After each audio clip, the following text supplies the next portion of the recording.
Bigfoot, or by another well-known name, Sasquatch. This creature, which is claimed to live in the dense forests of North America, far from human settlements, is one of the longest-lasting mysteries of the modern age. Stories told for centuries, reported eyewitness accounts, and traces left behind have turned Bigfoot into a global phenomenon. But the roots of this phenomenon are far older than is commonly believed. Throughout history, forests have been viewed as mysterious and dangerous places. For this reason, many cultures have produced stories about humanoid creatures living in forests. In Europe, the wild man figure; in Asia, the Yeti and Almas; in Australia, the Yowie; and in North America, Sasquatch. These creatures share certain common characteristics. They walk on two legs, are large, hairy, and generally avoid humans. Stories told in native North American cultures date back centuries before modern Bigfoot narratives. Many communities in the Pacific Northwest speak of hairy giants living in the forests. These beings are sometimes figures used to frighten children, and at other times are believed to be real and dangerous creatures. In some traditions, Bigfoot-like creatures steal food; in others they harm humans; and in some they are accepted as part of nature.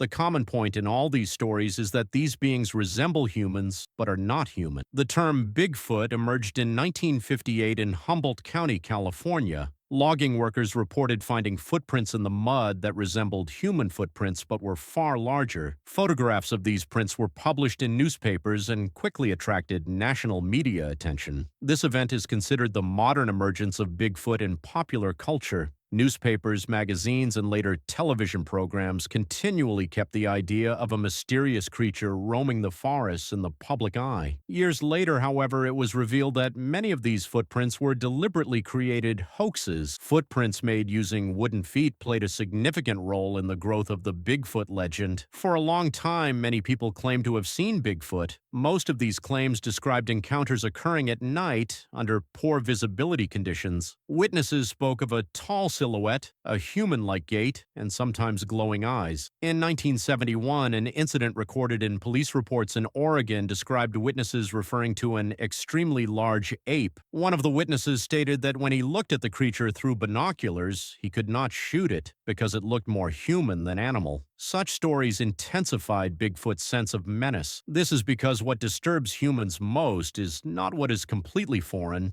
but what is familiar yet wrong. The Ape Canyon incident, allegedly occurring in 1924 near Mount St. Helens, is one of the darkest examples of Bigfoot narratives. A group of gold prospectors claimed that stones were thrown at their cabin throughout the night and that they were attacked by ape men. The event received widespread coverage in the national press. However, official investigations found no physical evidence. Authorities concluded that the incident was most likely fabricated. Despite this, the story became part of folklore, and the area is still associated with this event today. The Patterson-Gimlin film, shot in 1967 and lasting only 59 seconds, became central to Bigfoot debates. It allegedly shows a hairy bipedal figure walking through a forest. This film has been analyzed for decades. However, academic circles agree that the footage does not constitute scientific proof of Bigfoot's existence. The most widely accepted explanation is that it was a hoax created using a costume. Over time, many pieces of evidence claimed to belong to Bigfoot were debunked. Frozen bodies, DNA samples, hair, and bones were examined. The results repeatedly pointed to the same sources: bears, deer, cattle, and humans. Not a single fossil, bone, or DNA sample has been verified as belonging to Bigfoot. Modern genetic analyses have shown that all alleged samples belong to known animals. According to scientists, the vast majority of Bigfoot sightings can be explained by the misidentification of black bears. Black bears sometimes stand on two legs and from a distance can form a humanoid silhouette. In addition, a perceptual effect known as pareidolia causes people to see human-like shapes in darkness or ambiguous images. The human mind tends to transform difficult-to-interpret visuals into familiar forms. And finally, deliberate hoaxes, perhaps the most influential factor in the growth of the Bigfoot legend. Bigfoot is not a creature whose existence is accepted scientifically. However, culturally, it is an extraordinarily powerful figure.